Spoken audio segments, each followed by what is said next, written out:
Russia থেকে তুরস্কে gas সরবরাহের পাইপলাইন তুর্ক স্ট্রিম সোমবার এই পাইপলাইন লক্ষ্য করে ইউক্রেন ৯টি ড্রোন ছুড়েছে বলে অভিযোগ করে রাশিয়া, যদিও এগুলো ভূপাতিতে দাবি করেছে রুশ সেনারা। এই ঘটনাকে সন্ত্রাসী কার্যক্রম উল্লেখ করে এর পেছনে যুক্তরাষ্ট্রের হাত রয়েছে বলে অভিযোগ করেছেন রুশ পররাষ্ট্রমন্ত্রী সের্গেই ল্যাভরভ। বলেন, কিয়েভকে হাতিয়ার করে মস্কোর জ্বালানি খাত ধ্বংসের পায়তারা করছে Washington.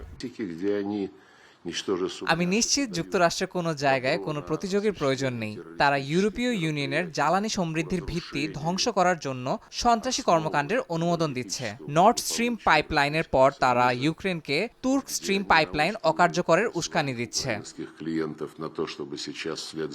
Turk stream pipeline Krishna সাগরের তলদেশ দিয়ে রাশিয়ার আনাপা শহর থেকে তুরস্কের উত্তর পশ্চিম কিইকয় পর্যন্ত ৯৩০ কিলোমিটার বিস্তৃত। এর আগে নর্ড স্ট্রিম পাইপলাইনে হামলার পেছনেও যুক্তরাষ্ট্র রয়েছে বলে অভিযোগ করে মস্কো।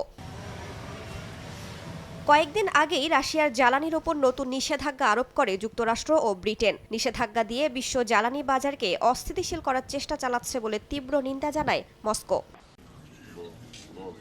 এদিকে চুক্তি নবায়নে ইউক্রেনের অস্বীকৃতি জানানোয় জানুয়ারি থেকে ইউরোপে রাশিয়ার গ্যাস সরবরাহ বন্ধ রয়েছে।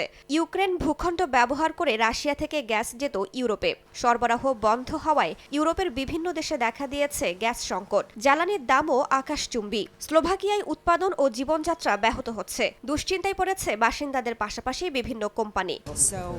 সবকিছুর সঙ্গে গ্যাসের সম্পৃক্ততা রয়েছে। স্লোভাকিয়া মল্ট বা শস্যজাত পণ্য উৎপাদনের বৃহত্তম একটি দেশ। ব্যবসায়ীদের অভিযোগ, রাশিয়া ইউক্রেন যুদ্ধ শুরুর পর স্লোভাকিয়ায় গ্যাসের দাম ৩ গুণ বেড়েছে। তার উপর গ্যাস সরবরাহ বন্ধ যেন মরার ওপর খাড়ার ঘা। রাইসা জান্নাত, সময় সংবাদ।